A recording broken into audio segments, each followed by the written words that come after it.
हाँ तो भाई, क्या हालचाल है आप सभी लोगों के। Welcome to the linchpin academy. हम पढ़ रहे थे मध्यकालीन इतिहास, और मध्यकालीन इतिहास के अंदर में हमने काफी सारी चीजें कवर कर ली थी। 1 मिनट के अंदर मैं आपको अगर बताऊं तो हमने मेवाड़ का इतिहास स्टार्ट किया था, बापा रावल से स्टार्ट करी थी, जिसको वास्तविक संस्थापक मानते हैं गोहिल डायनेस्टी का। और इसके अंदर इसने काफी सारी चीजें करी थी। मान मौर्य का राया था, चित्तौड़ जीत लिया था नागदा के अंदर। ये अपने सहस्त्रबाहु का मंदिर बना रहा है, कैपिटल बना रहा है उसको, है ना, एकलिंग जी का मंदिर बनवा रहा है। या फिर इसके साथ साथ में उसने क्या करा, सिक्के चला दिए, है ना, सलीम को हरा दिया, अपने भांजे को लगा दिया। सीवेद इसको चार्ल्स मार्टिल बोलता है। पाशुपात सेक्ट की संप्रदाय की स्थापना किसने करी थी या प्रचार प्रसार किसने किया था? हमारे हरित ऋषि ने किया था बापा रावल के कार्यकाल के अंदर। उसके बाद में हमने क्या देखी थी, उसकी कुछ उपाधियां देखी थी, हिंदू सूरज, चकवेर और राजगुरु ऐसे करके। और कुछ कुछ लोग उसको अलग अलग लोग मानते हैं, जैसे शिलादित्य उसको मतलब टोड उसको मानता है शिलादित्य, श्यामल दास उसको मानता है महेंद्र, है ना, या फिर खुमान उसको मानता है भंडारकर। ऐसी सी बातें करी थी। लेकिन गौरीशंकर हीराचंद ओझा कहते हैं कि वो क्या है, वो तो काल हो जाए भाई, है ना, कोई और नहीं है। फिर उसके बाद में हमने अल्लट देखा। अल्लट के बारे में कहें तो आहड़, आड़ से रिलेटेड सारी बातें वही करता है। आड़ को कैपिटल वो बनाता है, आड़ के अंदर वो वरा मंदिर बनवाता है, आड़ के अंदर टैक्सेशन सिस्टम, नौकरशाही मेवाड़ के अंदर वही लेके आता है। एग्जाम के अंदर क्वेश्चन आएगा भाई। तो ये आर्ट रिलेटेड बातें सारी कहाँ, सारनेश्वर इंस्क्रिप्शन में लिख रखी है। ऐसी सी कुछ बातें हमने करी थी। शक्ति कुमार का आर्टपुर इंस्क्रिप्शन भी देखा था, महालक्ष्मी राठौड़ की बात करी थी। या फिर इसके अलावा हमने ये बात करी थी कि ना, देवी कुली का अभिलेख के अंदर वो क्या है, देवपाल को हरा रहा है। ये सारी बातें हमने उसके अंदर करी थी, है ना। उसकी वाइफ ट्रिपल एच, है ना, हूण रानी हरिया देवी, उसके बारे में बात करी थी। ये भी शक्ति कुमार के आर्टपुर इंस्क्रिप्शन में है। इसके अलावा हमने मतलब क्या कहा था, हम आगे पढ़ रहे थे तेज सिंह, मतलब जेतर सिंह, तेज सिंह, और उसके अलावा हमने पढ़ा था समर सिंह। तो समर सिंह के बाद में हमारे पास में आ जाएगा रतन सिंह, है ना। जेतर सिंह का शासन काल क्या है, मेवाड़ मतलब मेवाड़ के मध्यकालीन इतिहास का स्वर्ण काल नहीं है क्या, ये दशरथ शर्मा बता रहा है। और गोपीनाथ शर्मा सॉरी गौरीशंकर हीराचंद ओझा क्या कहता है कि एक ऐसा राजा है जेतर सिंह जिसके बारे में दुश्मन भी उसकी प्रशंसा करने से नहीं थकते हैं। भाई it's a very good thing कि अगर आपका दुश्मन भी आपको कंसिडर तो कर रहा है, वरना ना ऐसे मतलब आगे आएगा, ये मतलब आएगा कि जैसे ये अलाउद्दीन खिलजी है, उसका चाचा है जलालुद्दीन खिलजी। जब वो रणथंबोर नहीं जीत पाया था, उसने कहा था कि भाई मैं ऐसे दुर्ग को, ऐसे घटिया से दुर्ग को मुसलमान, मतलब मेरे जो छोटे छोटे काम कर्मचारी है ना, उन सैनिकों के या मुसलमानों के बाल के बराबर भी नहीं समझता हूं। एक सिंगल बाल भी मेरे लिए इतना इंपॉर्टेंट हो मुसलमानों का, जितना मेरे लिए दुर्ग इंपॉर्टेंट नहीं। इतना घटिया लगता है मेरे को दुर्ग। उसके हाथ नहीं आ रहा था भाई, अंगूर खट्टे वाली बात है। तो वो वाली चीज है, दुश्मन की अगर कोई तारीफ करे तो आप सही में वास्तव में बहुत कुछ हो ना। तो जेतर सिंह इस हिसाब से, तेज सिंह के बारे में बातें करी थी कि इसके श्याम पार्श्वनाथ का मंदिर बनता है, उमापति वार लभ्य प्रताप इसकी उपाधि है, परमार भट्टारक है इसकी उपाधि। और भी देखी थी, परमेश्वर देखी थी, महाराजा धीराज देखी थी, ऐसी चीजें करके। फिर उसके बाद में आ जाएंगे समर सिंह। समर सिंह इसके पापा है भाई। समर सिंह के बारे में क्या है, इसको धर्म मर्मज्ञ किसके अंदर कहा गया है, चीरुआ के अंदर। चिल्ला चिल्ला के बोला है भाई, चीर फाड़ दिया ये बात बोल बोल के कि भाई ये कौन है, धर्म मर्मज्ञ। इस हिसाब से आपको याद हो जाएगा। आबू इंस्क्रिप्शन के अंदर इसने तुर्कों से मतलब आजाद किया था गुजरात को। तो कैसे याद रख लेंगे, आबू, अब्बू मुसलमानों के अंदर, या तुर्क क्या कहते हैं अपने पिताजी को, अब्बू कहते हैं। तो अब्बू वाली बात कहाँ है, तुर्क से रिलेटेड बात है। इस हिसाब से मतलब अपनी ट्रिक्स बनाओ, बड़े ढंग से याद करो। इसके बाद रतन सिंह पे आ जाते हैं हम आज की क्लास के अंदर। भाई रतन सिंह, हिस्ट्री के अंदर ना हम रतन सिंह बहुत सारे देखेंगे। ज्यादातर रतन सिंह आपको ये मिलेगा कि भाई 2 साल शासनकाल करता है, इधर ना 2 साल शासनकाल करता है, मर गया, है ना, या फिर मतलब कोई मतलब छोटी मोटी लड़ाई के चक्कर में मर जाए, काम आ जाएगा, इस टाइप के सही रतन सिंह के नाम के मिलेंगे। एक आएगा आगे, थोड़ा अच्छा भी आएगा, डोंट वरी। तो रतन सिंह की बात स्टार्ट करते हैं। रतन सिंह से पहले अगर मैं बात करूं तो समर सिंह के 2 बेटे थे भाई। एक का नाम तो है रतन सिंह, ये रहा, और एक का बेटे का नाम है छोटा कुंभकर्ण। कुंभकर्ण ये भी रतन सिंह मतलब समर सिंह का ही बेटा है, कुंभकर्ण। भाई एक को ही राजा बना दिया जाएगा, बच्चे वाले क्या होते। अच्छा मैं एक चीज नहीं बताई थी आपको, आज देख लेते हैं, डिस्कस कर लेते हैं। जैसे कि मान लो ये मेवाड़ है, मेवाड़ के अंदर भी मैं बात करूं, चित्तौड़ है, चित्तौड़ है। चित्तौड़ के अंदर यहां जो बैठा है वो चित्तौड़ का राजा है। तो चित्तौड़ के राजा के डायरेक्ट कंट्रोल में जो जमीन होती है, उस जमीन को या उस एरिया को बोलते हैं खालसा भूमि। तो आपको याद रखना है, या फिर डायग्राम ही बना लो ये, इस भूमि को बोलेंगे खालसा भूमि, है ना। कौन सी भूमि है, जो राजा के डायरेक्ट कंट्रोल में आती है ना। तो वो भूमियां कहलाती हैं खालसा भूमि। अगर इस भूमि से वो किसी को कोई दान देना चाहता है तो उसको बोलते हैं परगने, परगने दे दिए दान में। इसके अलावा एक चीज और है हमारे पास में, राजा की टेरिटरी नहीं खत्म हुई भाई, राजा के डायरेक्ट कंट्रोल में आने वाली जगह है। जैसे मान लो आप आपके घर में रहते हो, इसके अलावा भी आपका कोई दूसरे गांव में घर है, या फिर आपके खेत है, या फिर यहाँ पे आप रहते हो, आपके 2-4 किलोमीटर दूर खेत है। तो आप सारी चीज डायरेक्ट नहीं संभाल सकते। वैसे ही राजा है, राजा के कंट्रोल में आने वाली चीजें जो है जमीन उसको बोलते हैं खालसा भूमि। इसके अलावा जो भी बच गई भूमि है ना, वो राजा के अलग अलग छोटे छोटे गांव होते हैं। उन गांवों में से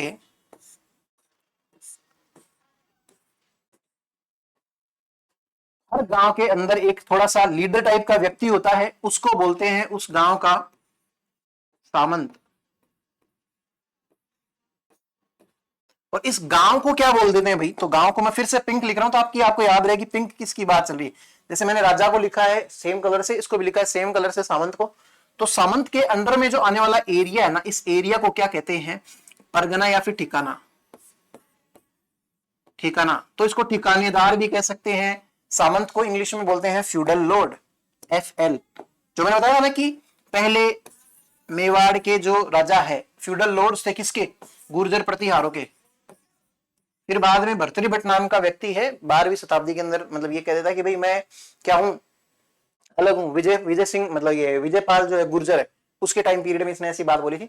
तो राजा के डायरेक्ट कंट्रोल में भूमि कौन सी है, खालसा है। इसके अलावा जो भी है राजा के, वो क्या है, ठिकाने या परगने हैं, वो किसको दे देता है, सामंत को दे देता है। अब ये सामंत कौन है, जैसे ये समर सिंह है, इसके 10-15 बेटे मान लो, एक को राजा बना दिया रतन सिंह को, बचे हुए जो बचते हैं ना उनको ये भूमिया दे देते हैं कि भाई हमारे घर का ही संभाल लेगा, बढ़िया चीज है। और सामंत को छोटी पोजीशन नहीं होती है, इनके पास में भी सेनाएं होती है, इनके डायरेक्ट में पूरा गांव कंट्रोल में होता है। भाई राजा बिल्कुल भी इंटरफेयर नहीं करता है, कर सकता है लेकिन करता नहीं है।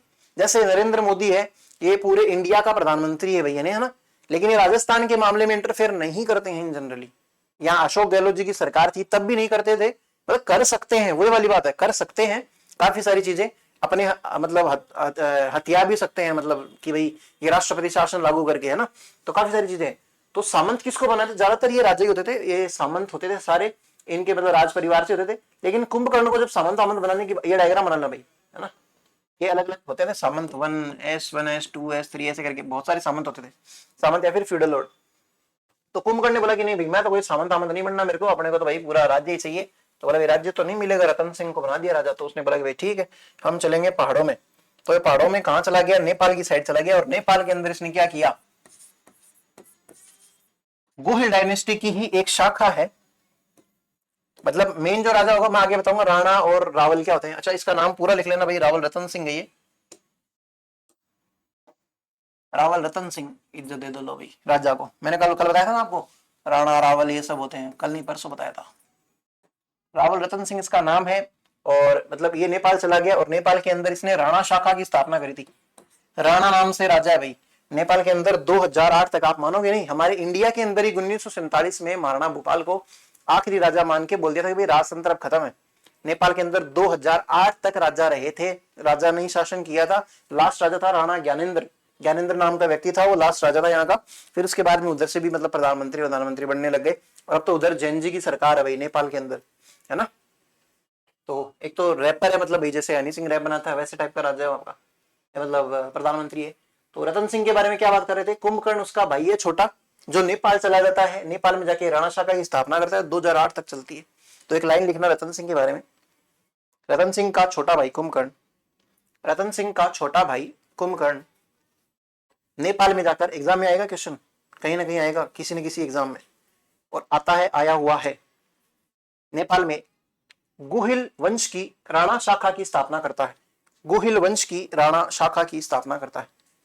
Younger brother, sorry, Ratan Singh younger brother Kumbhakarna, Ratan Singh younger brother Kumbhakarna established the Rana branch of Guhil dynasty, the Rana branch of Guhil dynasty in Nepal। Simple सी बात है, ये चीज है। अब इसके बाद में एक छोटी सी हेडिंग लगाना, इसी के अंदर ही, कोई अलग से नाम नहीं लिखना है। एक युवती है जिसकी हम बात करेंगे बहुत सारी, जिसका नाम है पद्मिनी। भाई डायरेक्ट बताऊंगा, बहुत ज्यादा मतलब है ना, ऐसे लफोसड़े नहीं लगाने, मतलब बातों को बढ़ा बढ़ा के, मतलब कहानियों में घुस जाए कि क्लास कंप्लीट ही होने में 2 घंटे लग जाए। ये भारत का कौन है, मतलब ये राजस्थान नहीं है ना, भारत का एंड पॉइंट है, यहाँ पे पड़ता है श्रीलंका लगभग। तो श्रीलंका का ये एक छोटा सा द्वीप है जिसका नाम है सिंहल द्वीप, सिंह के समान नाम ना, सिंहल द्वीप। तो उस सिंहल द्वीप की एक राजकुमारी है, या फिर मतलब उस सिंहल द्वीप का एक राजा है जिसका नाम है गंधर्व सेन। एग्जाम में पूछा जाता है भाई, नाम पूछा जाता है गंधर्व सेन। और उसकी वाइफ या क्वीन है जिसका नाम है चंपावती। चंपावती और गंधर्व सेन जो सिंहल द्वीप के राजा रानी हैं, उनकी बेटी का नाम है पद्मिनी। हमारे मेवाड़ के अंदर रतन सिंह जो है राजा बने थे। रतन सिंह को एक दिन एक मतलब उनके सैनिक जो है एक तोता पकड़ के लाते हैं भाई। वो तोता है खतरनाक, बोलता बहुत शानदार है, हीरामन नाम उस तोते का। एग्जाम के अंदर नहीं पूछा जाएगा, ऐसे कहीं लिखना चाहो ना तोते का नाम तो लिख लेना भाई, स्टोरियों में ज्यादा मजे आते हैं लोगों को। वैसे हीरामन नाम का तोता है। तो राजा ने बोला कि यार गजब है यार, तोता खतरनाक बोलता है। तो तोता बोलता है कि भाई मेरे को छोड़ दो, बस सोचो एक बार के लिए तोता इतना बोलने लग जाए तो फिर तो तोते की सरकार हो जाए। तो तोता बोलता है कि भाई मेरे को छोड़ दो, मैं आपको एक बहुत बढ़िया मतलब ना आपके इंटरेस्ट की चीज बताऊंगा। तो मतलब रतन सिंह भी सोचता है वाह यार खतरनाक तोता है। तो वो तोता उसको बताता है कि भाई ना ऐसे ऐसे मैं जहां से आया हूँ ना, मैं उस एरिया का मतलब वो हूँ तोता, कि मेरी मालकिन का नाम है पद्मिनी। और पद्मिनी कोई ऐसी वैसी नारी नहीं है, ऐसे मत समझ लेना भाई। इतनी सुंदर है, इतनी सुंदर है कि आप 10 बार बेहोश होके 10 बार होश में आओगे, फिर से 10 बार बेहोश होगे, फिर से 10 बार होश में आओगे, और ऐसा अनंत काल तक चलता जाएगा। ऐसे ऐसी बातें करता है भाई, बड़ा चढ़ा के तोता। तो भाई रतन सिंह को भी होता है कि भाई खतरनाक होता है, पहली बार तो इतनी बात बोल रहा है और फिर उसके बाद में इतनी ऐसी ऐसी बातें बोल रहा है। तो मैं एक काम करता हूँ कि मैं जाऊंगा कहाँ पे, मतलब सिंहल द्वीप जाऊंगा। इसने पूरा एड्रेस दिया भी, तोते के पूरे सारी चीजें याद है, घर का एड्रेस वगैरह। तो ये तोता इसको एड्रेस देता है, फिर ये यहाँ पे जाता है सिंहल द्वीप के अंदर। 5-7 साल ऐसे मतलब थोड़ा सा बोलते ना साधु संत की वेशभूषा के अंदर जंगलों के अंदर घूमते रहता है। फिर एक दिन इसको सिंहल द्वीप के सैनिक वगैरह देख लेते हैं, वो इसको लेके आते हैं राजा के पास में, गंधर्व सेन के पास में। और गंधर्व सेन बोलता है कि भाई राजा महाराज आप यहाँ कहाँ घूम रहे हो, मतलब पंडित को या इसको रतन सिंह को बोलते हैं कि भाई हे प्रभु आप यहाँ पे ऐसे कैसे घूम रहे हो। तो बोला मैं प्रभु और वो कुछ नहीं हूँ, मैं मेवाड़ का राजा हूँ। तो मेवाड़ के बारे में तो सब जानते हैं, तो ये भी जानता है। तो बोलो अरे भाई मेवाड़ मतलब हमारे अहो भाग्य मेवाड़ के यहाँ पे क्या पधारे हैं, महाराजा पधारे हैं। तो बोलो हम आपकी क्या सेवा कर सकते हैं। तो सेवा कुछ नहीं, पद्मिनी कौन है भाई, मतलब ये तोता है तुम्हारा, पटर पटर बहुत बोलता है, इसने मेरे को ऐसे ऐसे कुछ तो बताया है। तो भाई जब इसने सही में पद्मिनी को देखा तो राव रतन सिंह को एक बार के लिए ऐसे मतलब होता है ना कुछ नहीं दिखाई दे रहा था, मतलब एक तरीके से चौंध ही आ गई थी आंखें, है ना। तो उसको पता चला कि भाई पद्मिनी बहुत सुंदर है भाई, लिटरली बहुत सुंदर है। तो उसने बोला कि भाई पद्मिनी से मेरी शादी करानी है। तो भाई गंधर्व सेन बोलता है कि भाई ओहो अहो भाग्य हमारे, आप जैसे मतलब के राज्य के अंदर हमारी बेटी रानी बनेगी भाई, खतरनाक, हमारी तो इससे बढ़िया किस्मत हो ही नहीं सकती है। पद्मिनी को भी पसंद आ गया भाई रतन सिंह, शाहिद कपूर जो है दीपिका पादुकोण को पसंद आ गया, और उसके बाद में इनकी शादी करवा देते हैं। शादी करवा के वापिस ले आता है। वापिस जब लेके आता है तब एक राघव चितन नाम का इसके घर पे पंडित है भाई। लिखवा दूंगा ना, जो काम की चीजें होंगी वो लिखवा दूंगा अभी एक बार के लिए। आप ऐसे बढ़िया ऑनलाइन का ये फायदा होता है कि पसर के पढ़ सकते हैं, मतलब एकदम यहाँ सो के लेट के अलग अलग पोजीशंस के अंदर ना, ऐसे जिसमें कमर टूट जाए आपकी। तो राघव चेतन नाम का एक इनका क्या है, एक प्रीस्ट है या फिर एक मतलब कह सकते हैं पुजारी टाइप का व्यक्ति है। तो जिसके धोख वो खाते हैं तो उसके होश उड़ जाते हैं भाई। 10 बार बेहोश होता है, 10 बार होश में आता है, 10 बार बेहोश होता है, 10 बार होश में आता है। तो फिर भाई सबसे पहले बोलते हैं पद्मिनी को हटाओ, ये बहुत बेहोश हो रहा है। तो पद्मिनी को जब हटाते हैं तब उसको बोलते हैं भाई हुआ क्या था महाराज आपको। तो बोल नहीं वैसे तबियत खराब थी ऐसे वैसे। तो फिर बाद में थोड़ा सा ये ट्राई मारता है, मतलब कि भाई राघव चेतन का दिमाग खराब हो जाता है। ये पद्मिनी से मतलब थोड़ी सी पद्मिनी को समझ में आता है कि भाई आदमी सही नजर से नहीं देख रहा। तो ये मतलब एक तरीके से कंप्लेन करती है रतन सिंह को। तो रतन सिंह इसको बोलते हैं कि भाई देखो आप हो मतलब एक प्रकार के ब्राह्मण, इसलिए मैं आपको मार तो नहीं रहा हूँ, इसको मैं आपको राज्य से भगा दूंगा। राघव चेतन को बहुत बुरा लगा कि यार मैं मतलब ऐसे राघव चेतन के पास में काफी सिद्धियां हैं बेचारे के पास में, उसने सब कुछ पढ़ रखा है, लेकिन कहीं ना कहीं उसका दिमाग खराब हो गया। तो राघव चेतन जाता है इस अपमान का बदला लेने के लिए दिल्ली। उस टाइम पे दिल्ली के अंदर एक खतरनाक खूंखार व्यक्ति है जो लिटरली खूंखार था भाई, है ना। और सही में अगर रणवीर सिंह ने वो रोल प्ले किया ना तो उसमें बहुत सी जान डाली थी बेचारे ने। उस व्यक्ति का नाम है अलाउद्दीन खिलजी। अलाउद्दीन खिलजी।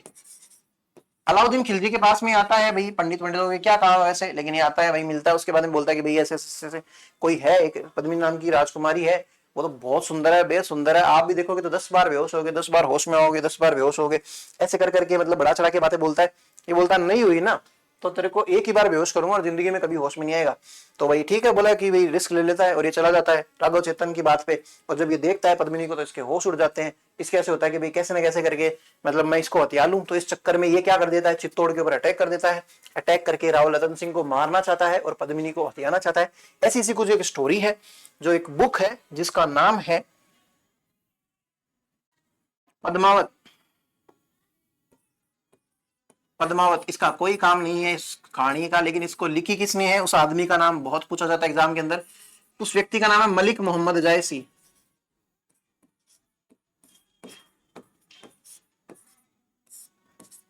मोहम्मद जायसी ये यूपी का रहने वाला है भाई। पहली बात तो राजस्थान का है ही नहीं। यूपी के अंदर एक जगह है जौनपुर, वहां का है। जौनपुर का नाम सुना है क्या? यूपी का मतलब रहने वाला है जौनपुर। उसने ये बुक कब लिखी थी पता है क्या? आज कल परसों नहीं, 1540 एडी के अंदर। ये घटनाएं कब की है, ये राज्य कब का है? 1302 से 1303 ईस्वी का है। इसके बारे में इंफॉर्मेशन लिखने वाला 1540 का है। लेकिन अब देखो, मैं जल्दी से आपका मिथ बर्स्ट करता हूं। पहली बात तो ये राजा रहा है 1302 से लेकर 1303 तक, ठीक है। दूसरी बात, इस कहानी के अनुसार ये लिख रखा है कि ये 5-7 साल उधर जंगलों में रहता है, कैसे रह के आ गया। फिर तीसरी बात है, मेवाड़ के राजस्थान का ये एरिया इससे बहुत भयंकर दूर, राम भगवान जरूर जा सकते हैं, हम जैसे नॉर्मल लोग नहीं जा सकते हैं। इतना लोगों को पता ही नहीं था। यूरोप वालों को इंडिया ढूंढने में, मतलब समुद्र के रास्ते से इंडिया ढूंढने में पता नहीं कितने साल लग गए थे। इधर से कोई डायरेक्ट आना नहीं चाहता है, दौरे पड़ते हैं, तो इतनी दूर जाना किसी के राज्य में और इस प्रकार की घटनाएं होना। और सबसे बड़ी बात तो है हीरामन तोता, वहीं से शक हो जाना चाहिए। ऐसे अगर जानवर बोलते हैं और इस लेवल का बोलते हैं, भाई क्या बात है, हर कोई सुनना चाहेगा फिर तो ना तोते को। तो ऐसी कहानी है, मतलब इसका कोई मतलब वो नहीं है कि कहीं ना कहीं कहे। ऐसे बोलते थे कि भी रानी पद्मिनी जो है ना, जैसे कोई पान वान मतलब निगलती थी तो उसके यहाँ पे मतलब नसों से ऐसे दिखती थी कि भाई वो पान की धार जो है वो नीचे जा रही है लाल लाल रंग की। तो मतलब अगर नॉर्मल इंसान है, आप है, मैं हूं, तो नहीं दिखनी चाहिए। और अगर उसकी अगर दिखती है तो भाई कहीं ना कहीं इसको डॉक्टर की जरूरत है ना, उसकी कोई ना कोई खून की कमी है, कुछ ना कुछ तो बात है। तो ऐसी ऐसी बातें हैं। तो ये मलिक मोहम्मद जायसी लिखता है 1540 एडी के अंदर। 1302 की घटना, आज आपको मैं पूछू ना 10 साल पहले क्या हुआ था, आपको 10 साल के पहले के सोर्स नहीं मिलेंगे ढंग से, या फिर आप बता नहीं पाओगे। 200-200 साल पुराने कहां से बता दोगे? तो इतिहास को तोड़ा मरोड़ा जाता है, ऐसे हर कैसे ही पेश किया जाता है। इसने जो जोश में लिख दिया, उसके ऊपर किसी ने एक ने मूवी बना दी, और उस मूवी को देख के काफी सारे बवाल भी हो गए थे, लड़ाइयां हो गई थी, झगड़े हो गए थे। तो आप बस एक चीज लिख लो, पद्मावती। पद्मावती के बारे में लिखेंगे, कुंभकर्ण के बारे में लिख लिया आपने, अब पद्मिनी लिखो। पद्मिनी यह सिहल द्वीप की राजकुमारी, यह सिहल द्वीप की राजकुमारी, सिहल द्वीप यहां पे लिख रखा है, सिहल द्वीप की राजकुमारी तथा गंधर्व सेन व चंपावती की पुत्री थी। She was princess of Singhal Dweep, she was princess of Singhal Dweep and daughter of Gandharv Sen and Champavati, and daughter of Gandharv Sen and Champavati. ठीक है, ये वाली इंफॉर्मेशन होगी इसके बारे में। फिर दूसरी इंफॉर्मेशन आप लिखेंगे,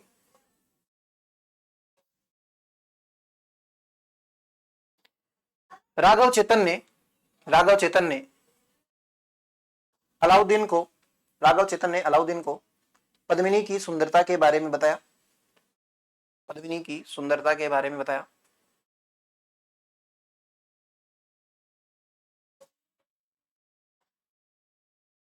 तथा 1303 में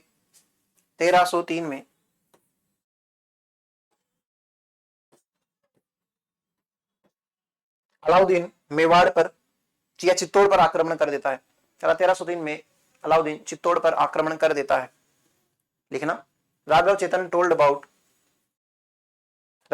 told Alauddin about Padmini, and Alauddin attacked on Chittor on 1303 AD.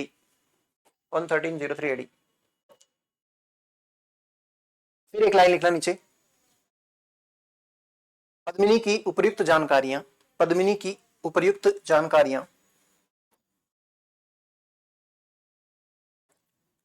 Jaunpur, bracket में लिखना यूपी, जौनपुर के मलिक मोहम्मद जायसी की पुस्तक पद्मावत, जौनपुर के मलिक मोहम्मद जायसी की पुस्तक पद्मावत ब्रैकेट में लिखना 1540 से मिलती है। इंग्लिश में लिखना above information about Padmini, above है ना, above information about Padmini is collected from the book of Malik Mohammad Jaisi of Jaunpur, the book of Malik Mohammad Jaisi of Jaunpur bracket में यूपी लिखना, the book of Malik Mohammad Jaisi of Jaunpur, फिर arrow करके लिख लेना book का नाम क्या है, पद्मावत, और पद्मावत के ब्रैकेट में लिख लेना 1540। ऐसी ऐसी बातें हैं, लेकिन अटैक हुआ था ये चीज बिल्कुल रियल है। इस चीज की इंफॉर्मेशन हमें कहां से मिलती है कि अटैक के अंदर ना भाई एक आदमी है, अलाउद्दीन के साथ में उस अटैक के अंदर आया था। अलाउद्दीन के साथ में अटैक के अंदर एक आदमी आया था जिसका नाम है अमीर खुसरो। ये ऐसी बातें नहीं करता है भाई, तोता था एक बढ़िया सा, वो भयंकर बोलता था। तो अमीर खुसरो नाम का एक व्यक्ति है जो अलाउद्दीन के साथ में फिरते रहता है, वो अलग अलग अटैक्स पे जाता है। जैसे रणथंबोर का अटैक देखेंगे हम कभी, चौहान वंश पढ़ेंगे जब, तो उसके अंदर अमीर खुसरो की एक पुस्तक है जो अलाउद्दीन के बारे में है। उस बुक का नाम है खजाइन उल फुतू, फारसी भाषा की भाई, खजाइन उल फुतू, या इसी किताब का ही दूसरा नाम है, ऐसे ऐसे ओब्लिक करके लिखते हैं ना, वैसे लिखना आप भी, मैं लिखाऊं जब, तारीख ए अलाई। तारीख मतलब दिन, टाइम मतलब एक तरीके से एक दिन की तारीख की बात नहीं कर रहा है, पूरा एक टाइम पीरियड कि अलाउद्दीन का खतरनाक वाला टाइम पीरियड, उस तारीख की बात। अलाई मतलब अलाउद्दीन की बात चल रही है, अलाउद्दीन की तारीख मतलब ऐसा टाइम पीरियड जब दिन चल रहे हो अलाउद्दीन के, जैसे मोदी जी के दिन चल रहे हैं तो तारीख है मोदी, इस हिसाब से। समझ के बात को? बंगाल के अंदर मोदी मोदी हो रही, 4 मई दीदी गई, तो लिखना चित्तौड़ आक्रमण के बारे में, चित्तौड़ आक्रमण के बारे में, या अलाउद्दीन के, ऐसे लिखना, अलाउद्दीन के चित्तौड़ आक्रमण के बारे में अमीर खुसरो की पुस्तक खजाइन उल फुतू पब्लिक करके लिखना, तारीख अलाई से पता चलता है।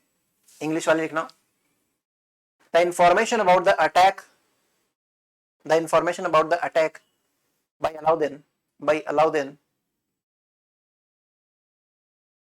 is given in the book Khazain ul Futuh, Khazain ul Futuh,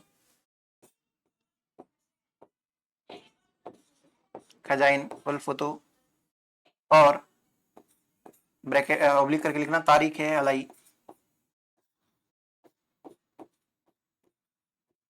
Alai of अमीर खुसरो। फिर एक लाइन अगली लिखना, अमीर खुसरो इस युद्ध का साक्षी है, अमीर Khusro is I witness of this attack, या युद्ध जो भी है। इस युद्ध के कुछ कारण, भाई कारण लिखेंगे, क्या क्या कारण है जिनकी वजह से ये युद्ध हो गया, तो लिखना reasons of attack, reasons of attack.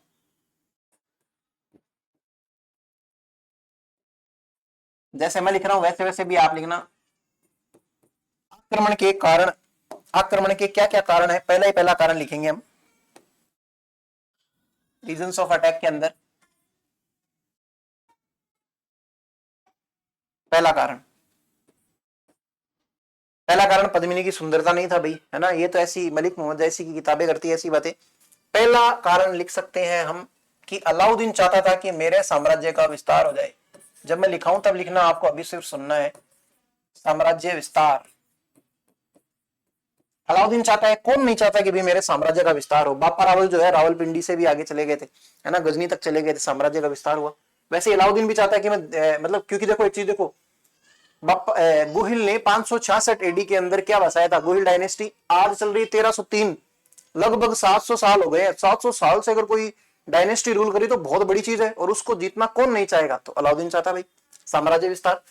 दूसरा एक रीजन और है कि ये जो मतलब एक बार के लिए यहाँ पे लिखूं अगर मैं मेवाड़, यहाँ पे अगर मैं लिखूं गुजरात, और यहाँ पे लिखूं मैं मालवा, और यहाँ कहीं पे पड़ता है दिल्ली, तो दिल्ली थोड़ा सा ना ऐसे है दिल्ली, मतलब इस हिसाब से ना, तो ये दिल्ली वाला एरिया है जहां पे ये अलाउद्दीन बैठा है। अगर इसको गुजरात जाना है ना, देखो एक लाइन से समझाता हूं, ऐसे जाना पड़ेगा। अभी बताऊंगा इसको गुजरात जाते टाइम पे एक बार स्वाद भी आया था, समर सिंह ने दिलवाया था। और अगर इसको मालवा जाना है तो भी ऐसे जाना पड़ता है। ऐसे जाने में बहुत मतलब मुश्किल आती है, पठार पठार वाला एरिया वगैरह वगैरह। उस टाइम पे इतनी कटाई छटाई नहीं हुई, आज तो हमने कर दिया।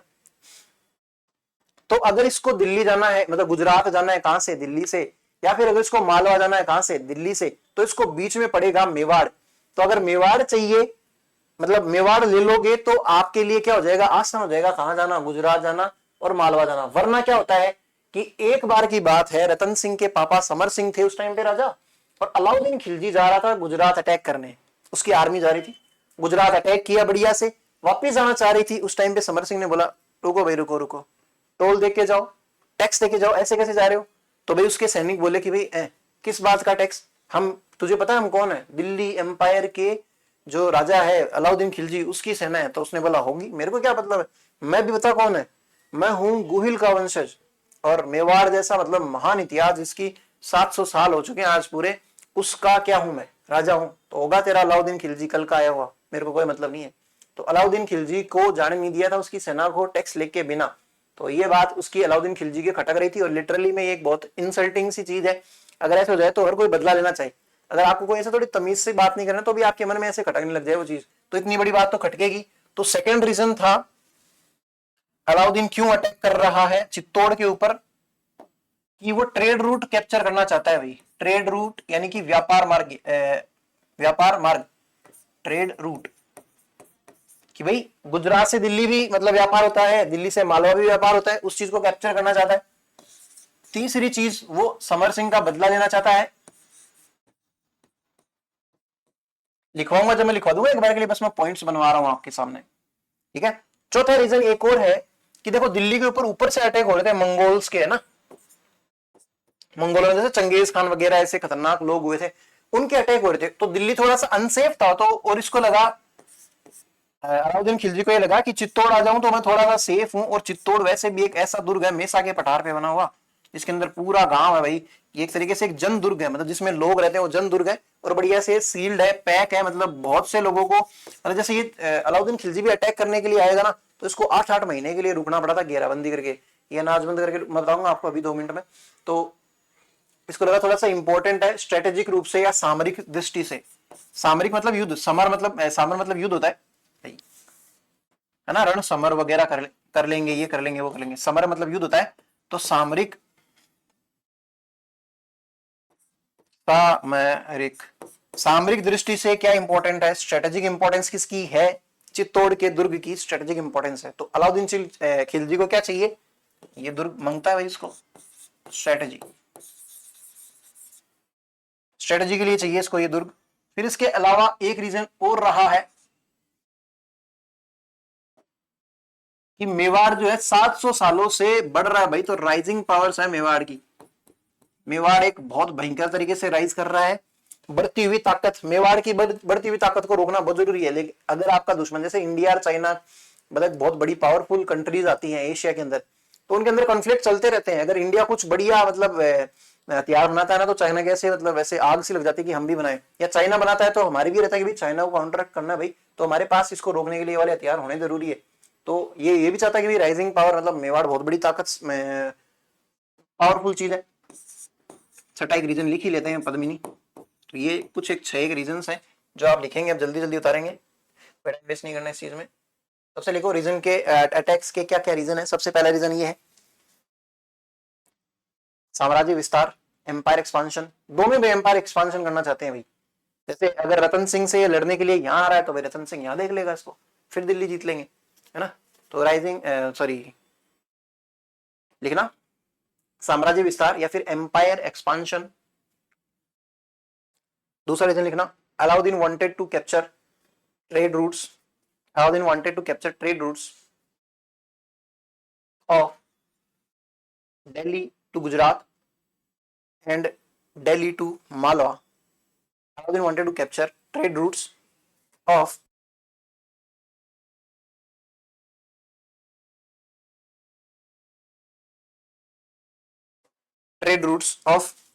Delhi to Gujarat and Delhi to Malwa.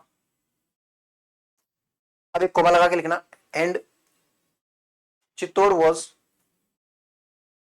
was in between these routes, and Chittor was in between these routes. लिखना, अलाउद्दीन दिल्ली से गुजरात तथा दिल्ली से मालवा के व्यापारिक मार्ग को हथियाना चाहता था, कोमा लगा के लिखना, तथा चित्तौड़ इन मार्गों में मध्य की स्थिति रखता था। थर्ड रीजन लिखना भाई, Samar Singh collected tax from the returning army of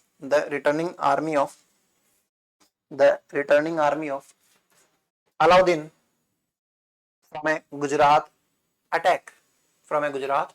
attack या कैंपेन, कुछ भी लिख सकते हैं। समर सिंह ने अलाउद्दीन की सेना से कर वसूला था।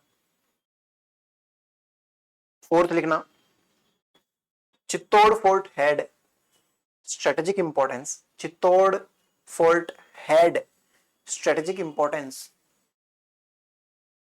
and Mongols were frequently, लिख लो, continuously मत लिखना, Mongols were frequently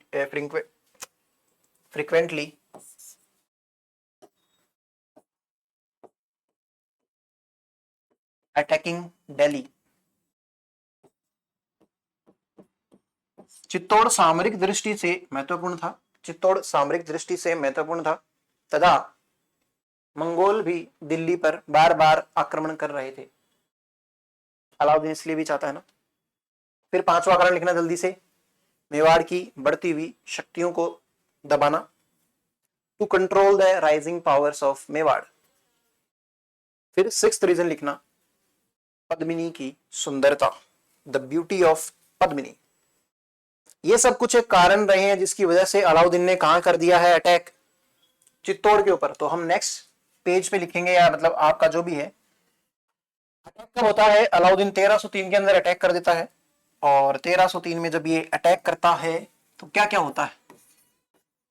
1303 एडी में चित्तौड़ के ऊपर अटैक होता है। तो अब देखो एक चीज मैं बताऊं आपको, होता क्या है कि नॉर्मल जो होता है, क्या होता है युद्ध के अंदर, मान लो जैसे समर सिंह की लड़ाई हो गई किसी गुजरात के चालुक्य से, तो उस केस में कभी भी ऐसा नहीं हुआ कि भाई जैसे चालुक्यों ने चित्तौड़ हथिया लिया था, तो वो कभी भी ये नहीं करते थे कि चित्तौड़ के गांव की लुगाइयों को उठा लिया जाए, उनको ना उनके साथ में प्रोस्टिट्यूशन किया जाए, या फिर उनको बाहर जाके बेच दो, है ना, या फिर मतलब लोगों को मार काट दो, बिना मतलब इनोसेंट लोगों को कुछ नहीं कहा जाता था।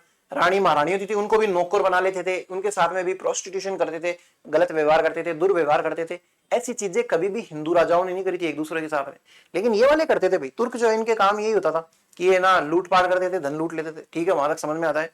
बच्चों को, आदमियों को मार देते थे वहां के लोगों को, ताकि उनके वंश जो है वहीं पर रुक जाए, है ना। और वहां की महिलाओं को उठा लेते थे, उनके साथ में बलात्कार करना, या फिर उनको बाहर विदेश में बेच देना, है ना, स्त्रियों को बेच देते थे। तो ऐसी चीजें वो करते थे। तो भाई अब एक रानी है, रानी के साथ में ऐसा हो जाए, मतलब वो उसको कैसे, मतलब वो गवारा, किसी भी इंसान के लिए कैसे गवारा, मतलब रानी की बात नहीं है भाई, कौन ही ऐसे चाहेगा उसके साथ में जबरदस्ती उसकी इच्छा के विरुद्ध ऐसा दुर्व्यवहार हो रहा हो, और साथ ही साथ में उसको बेचा जा रहा हो उसकी मर्जी के बिना। वो ऐसी जिंदगी से, मतलब ऐसे ट्रोमा उसके जिंदगी भर साथ चले, इससे अच्छा तो वो मर जाए ना, किसी के हाथ लगे, है ना। तो वो क्या करती थी, हमारी जो राजस्थान कह लो या इंडिया के अंदर ऐसी मतलब कंडीशन जब बन जाती थी कि जब पता चलता था कि अब जीत पाना इम्पॉसिबल है, तो हमारी रानियां क्या करती थी, वो जोहर कर लेती थी। एक टर्म होती है जोहर,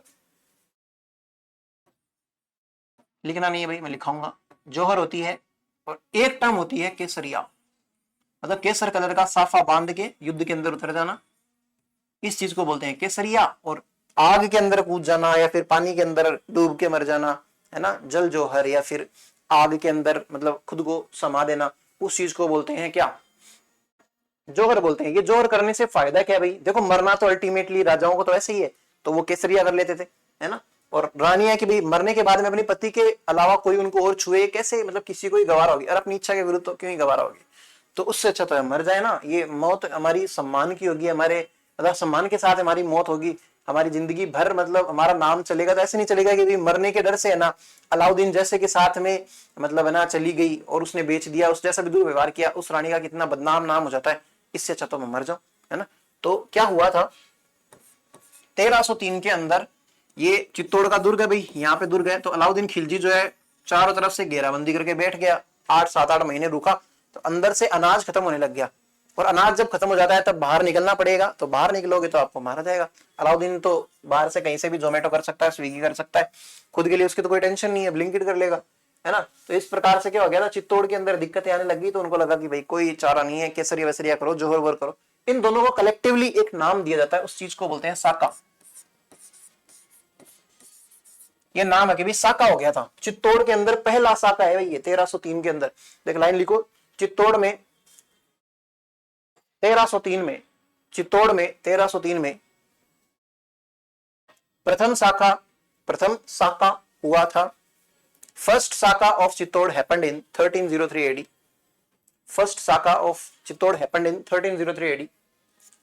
नेक्स्ट है लिखना, रानी पद्मिनी ने 1600 महिलाओं के साथ में या 1600 रानियों के साथ में, 1600 महिलाओं, महिला के लिए एक सिंबल होता है ऐसे, मतलब ऐसे लिख रहा हूं, आप पूरा महिला ही लिखना।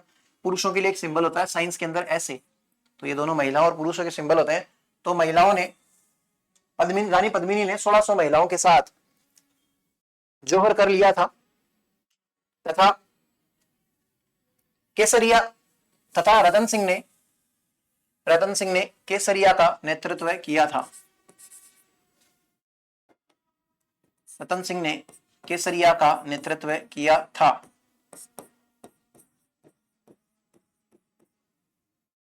In 1303 AD, first Saka of Chittor happened. Queen Padmini committed Johar along with 1600 women. Queen Padmini committed Johar with 1600 women and Ratan Singh led kesariya, LED, led मतलब नेतृत्व किया, पास्ट टेंस, लेड केसरिया, ठीक है।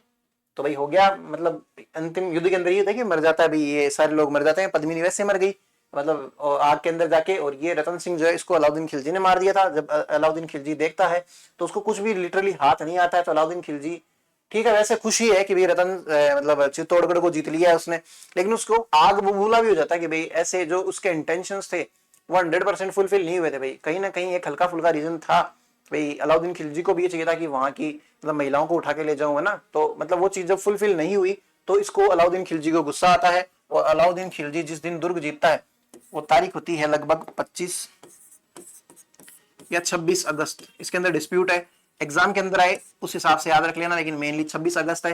1303 के अंदर क्या होता है, चित्तौड़ दुर्ग कौन जीत लेता है, अलाउद्दीन खिलजी जीत लेता है। और साथ ही साथ में उस दुर्ग के अंदर रहने वाले 30 नहीं, 300 नहीं, 3000 भी नहीं, 30,000 लोगों का कत्लेआम करवा देता भाई।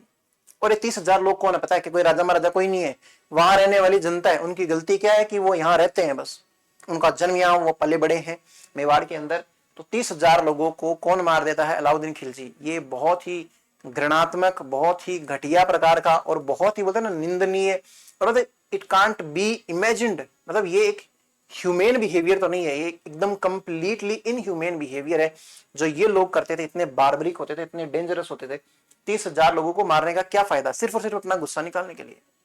ऐसी की ऐसी हरकत अकबर और करेगा, बाद में बताएंगे बाकी की बातें। सेम टू सेम लगभग 30,000 वो मारता है। तो ये चीज होती है। तो एक लाइन लिखना आप, गोरा व बादल, गोरा ये भी लिखाऊंगा, पहले ये लिखो गोरा मतलब व्हाइट कलर का, गोरा व बादल रतन सिंह के सेनापति थे। Gora and Badal were commanders of Ratan Singh in this battle. भाई युद्ध का वैसे कोई नाम नहीं है ना, चित्तौड़ का साका ही कहते हैं इसको। Alauddin captured Chittor fort on 26 या 25 अगस्त 1303 AD। Alauddin captured Chittor fort on 25 और 26 AD, 26 August of 1303 AD and massacred 30,000 people.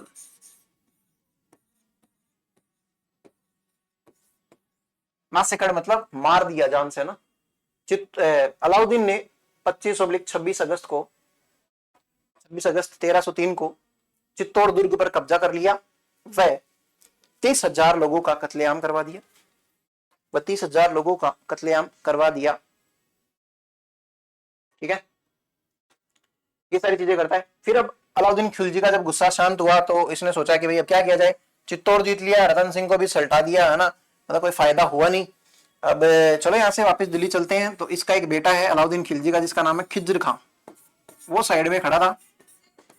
मैंने वो लाइन लिखा थी ना शायद कि अमीर खुसरो जो है इसका मतलब था, आई विटनेस था इस युद्ध का। तो खिज्र खां जो है ये बैठा बैठा देख रहा था कि भाई पापा गलत चीज करी है आपने। तो पापा ने बोला कि भाई बेटा एक काम कर खिज्र, तू चित्तौड़ संभाल, मैं चलता हूँ यहाँ से। तो खिज्र को भी ऐसा लगा कि वाह यार पापा मेरे को इतना बड़ा एम्पायर देके जा रहे हैं। लेकिन खिज्र खां को कहीं कहीं डर भी लगता था कि भाई एक चीज एक बार के लिए सोचो, आप किसी एरिया में रह रहे हो, वहां पे आपके मतलब कोई दुश्मन आया, उसने 30,000 लोगों को मार दिया, जिसमें आपके रिलेटिव्स भी हैं, आपके दोस्त वगैरह भी हैं, या एकदम मतलब ब्लड रिलेटिव्स भी हैं, उनको मार दिया किसी ने। अब वो अपने बेटे को छोड़ के जा रहा है कि ये आपके ऊपर रूल करेगा, आप उसको कैसी नजरों से देखोगे? आपको ऐसा लगेगा कि वाह यार बहुत बढ़िया, तेरे पापा बहुत शानदार है यार, तुम्हारे तो 30,000 लोग मार दिए, मतलब बढ़िया बात है यार, बढ़िया एक साथ सल्टा दिया। या फिर मतलब उसको नफरत की निगाहों से, घृणा की निगाहों से आपको पिशाच लगेगा, एनी टाइम हर मोमेंट बुरा लगेगा। ऐसा ही कुछ खिज्र खां के साथ हुआ था। खिज्र खां को मतलब ऐसे दुर्ग सौंप दिया था और चित्तौड़ का नाम भी चेंज कर दिया था, खिजराबाद कर दिया था। खिजराबाद कर दिया था भाई चित्तौड़ का नाम। ऐसी ऐसी कुछ इन्फॉर्मेशन है। तो मतलब खिज्र खां बेचारा ऐसे कि डैडी यार गलत फंसा दिया। तो खिज्र खां को कुछ शांति नहीं मिली थी यहाँ रह के, इसने टाइम पास किया था, कुछ एक दो चीजें बनवाई थी, वो मैं लिखवा देता हूँ आपको, बाकी कुछ नहीं है। चित्तौड़ के आसपास एरिया या मेवाड़ के अंदर एक नदी पड़ती है गंभीरी। आगे जब हम जियोग्राफी देखेंगे तब बताऊंगा। ये मेरी वीडियोस अवेलेबल आप देख सकते हैं अगर ये नदियां वदियां पढ़ना चाहते हैं। तो उस गंभीरी नदी के ऊपर एक पुल बनवाता है विचार कि लो भाई गंभीरी नदी से आपको परेशानी है, इसके ऊपर पुल बना देते हैं, बढ़िया से आओ जाओ हैं, अब तो मेरे को माफ कर दो, पापा की गलती है, मेरे को क्यों वैसे। तो बोले यार पुल से थोड़ी देर को माफ कर देंगे। एक तो गंभीरी के ऊपर पुल बनाया और एक कब्र बनवाई थी इसने, टूम कह सकते हैं इसको है ना, ग्रेव कह सकते हैं, टूम कह सकते हैं, कब्र बनाई थी। लगभग 1310 की है ये। उस कब्र के ऊपर एक पर्शियन इंस्क्रिप्शन है, फारसी अभिलेख।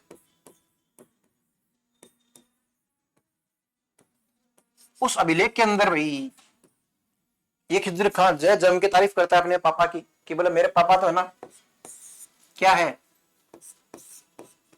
डिवाइन शेडो है भाई, पवित्र छाया, ईश्वर की पवित्र छाया है भाई मेरे पापा। है क्या पवित्र छाया? कैसी पवित्र छाया है भाई पापा।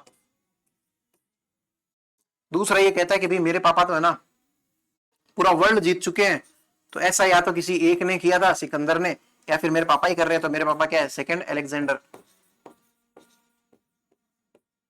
सेकंड सिकंदर अभी मेरे पापा। तो छोटी मोटी चीज थोड़ी है मेरे पापा। तीसरा इसके बारे में एक बात और कहता है, बोला कि मेरे पापा तो है ना ईश्वर की क्या है? दिव्य छाया है, सेकंड अलेक्जेंडर है, और तीसरा ये कहता है कि भाई मेरे पापा इस वर्ल्ड के डिफेंडर है, वर्ल्ड के रक्षक है भाई, एक प्रकार से विश्व के संरक्षक, रक्षक या संरक्षक, रक्षक है या भक्षक है, आप बताओ मुझे क्या है। तो आप लिखना युद्ध के बाद अलाउद्दीन चित्तौड़ को अपने बेटे खिज्र खां को सौंपकर इसका नाम खिजराबाद कर देता है। After the battle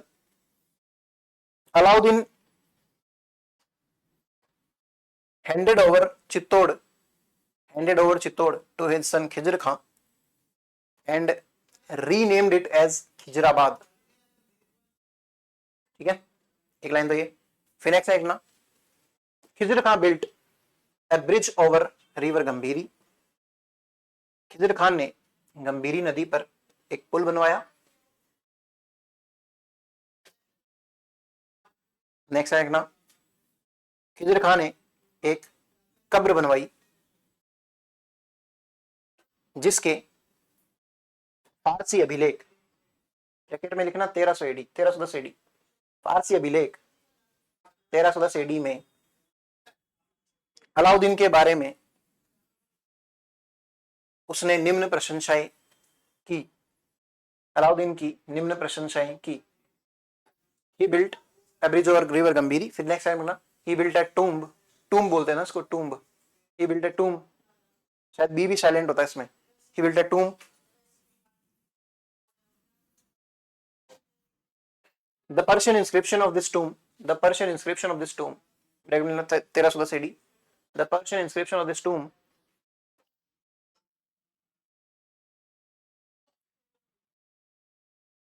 Khizr Khan praised his father as below, praised his father as below। तो लिख लो, इंग्लिश वाले तो इंग्लिश में लिख लो, divine shadow, second Alexander and defender of the world. Hindi वाले को मैं लिखवाता हूं, पवित्र छाया, सेकेंड सिकंदर, विश्व के रक्षक। ये तीन इसकी उपाधियां थी जो इसने दी थी। फिर उसके बाद में ना देखो, एक जब अलाउद्दीन खिलजी है यहाँ पे अटैक करना 1303 में, ये एक बार अटैक करता है कहाँ पे, हम जब इतिहास देखेंगे चौहानों का, उस टाइम पे हम देखेंगे कि चौहानों का एक राजा है कानरदेव चौहान, उसके शासनकाल के अंदर भी अटैक हुआ था, उधर भी साका वाका हुआ था, है ना।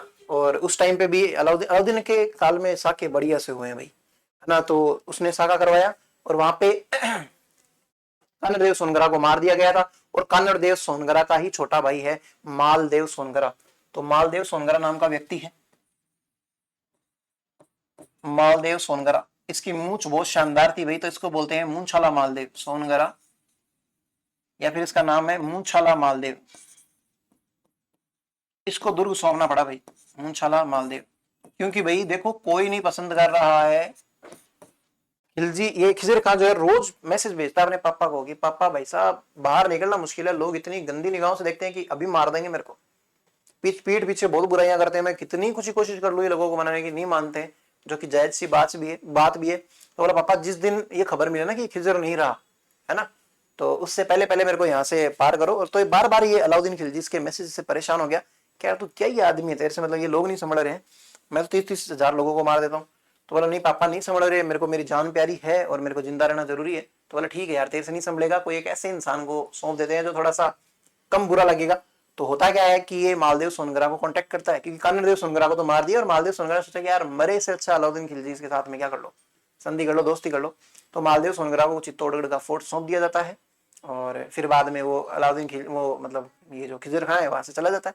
तो एक लाइन लिखना last, later on this fort, later on this fort was handed over to, later on this fort was handed over to Munchhala Maldev oblique Maldev Songara, Munchhala Maldev oblique Maldev Songara. कालांतर में यह दुर्ग मूंछाला मालदेव ऑब्लिक मालदेव सोनगरा को सौंप दिया जाता है, जो कि कानरदेव सोनगरा का छोटा भाई था, who was younger brother of कानरदेव Songara. तो भाई ये सारी बातें हैं हमारे रतन सिंह के बारे में। रतन सिंह के टाइम पे क्या साका हुआ था, ये बहुत इंपॉर्टेंट है, एग्जाम के अंदर पूछा जाता है।